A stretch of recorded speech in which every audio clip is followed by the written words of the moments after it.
Well, it's day 2 with Omnicold, as I like to call it, and I'm feeling pretty good. Right off the bat, pop some ivermectin, kind of to get ahead of the curve, some zinc, and a couple of aspirins, hit the sack. I like to gargle with Listerine. It's part of my daily routine anyways, so I've just upped the ante on that.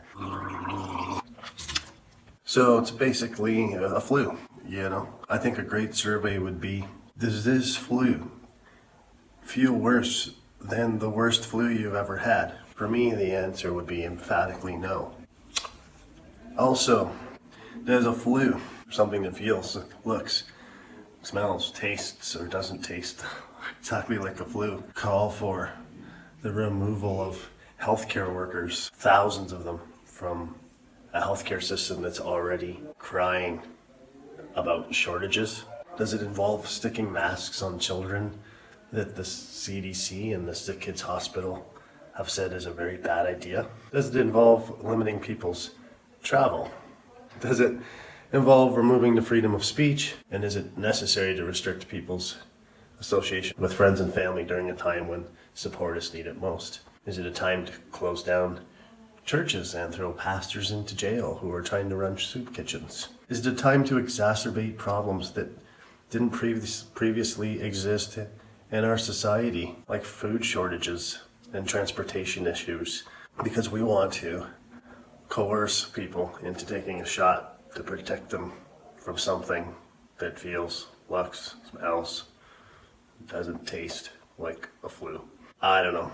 And what of all the harms that we get into when we embrace a cure is worse than the disease scenario? Massive job losses, massive amounts of sobriety lost because we've crushed support systems, massive amounts of harm as we've kept people apart from their families, massive impacts on health as we shut down things and activities that support health, like sports and gyms. And of course, we have the obvious glaring inconsistencies that, Walmart's fine to be open, every liquor store is fine to be open, but no, we can't have gyms open. A place where there's some of the lowest transmission rate known. And I guess we can finally say, if all of the McDonald's and fast food chains can stay open, and so can small restaurants and small businesses. I really think we need to dial down the paranoia on this whole thing and take a chill pill and just ask yourself if you get it, or consider a poll. Is this worse than the worst flu I've ever had? Pretty sure the answer is going to be no. Does that mean that we shouldn't employ targeted care for the fragile, for the elderly, because we know the average age of death with this virus is 81 years old, so a virus that harms the elderly and the fragile? Yes, we have to employ targeted care, but do we have to shut down the world and shut down life? I think we all know the answer to that.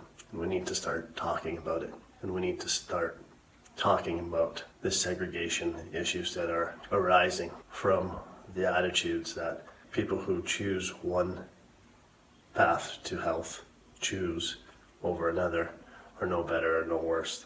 They're just making their own choices, as is the way in a free and democratic society. Okay, so that's that. Let's talk about the talking about it part. A common phrase that we're all hearing these days is, I hope people start pushing back. It's a great phrase, it's a great thought, it's a great idea, but what does that look like? Possibly a great thing to do is to simplify it to, how is numero uno pushing back? What am I doing? Because let's be honest, if we're saying we feel we're on a path that is destructive, if we're saying we're on a path that's embracing the cure is worse than the disease, then are we going to continue to perpetuate that path through compliance with things that we think are destructive, are harmful, are causing problems? There's a phenomenon that happens when the mass of a group embraces a behavior. It changes something we call a norm. Complying with irrational, illogical, irrelevant mandates that are incongruent or inconsistent with our personal ethics and philosophies creates norms that are also inconsistent with our principles and philosophies. So we have to acknowledge, and I think it's a great place to start, what are my behaviors perpetuating? Are they perpetuating and promoting things that I believe or things that I do not believe? Are they promoting things that are in line with my principles and ethics, or are they not? And if the answer is they are not, or some of the things I'm doing are not, then I think it's time to audit and change. Start there. Forget about everyone else pushing back. How am I pushing back? We can start by auditing our own lives and asking ourselves, are we complying with things we think are destructive, harmful, and perpetuating norms that we fully acknowledge are not in line with our principles and ethics? That's how we push back.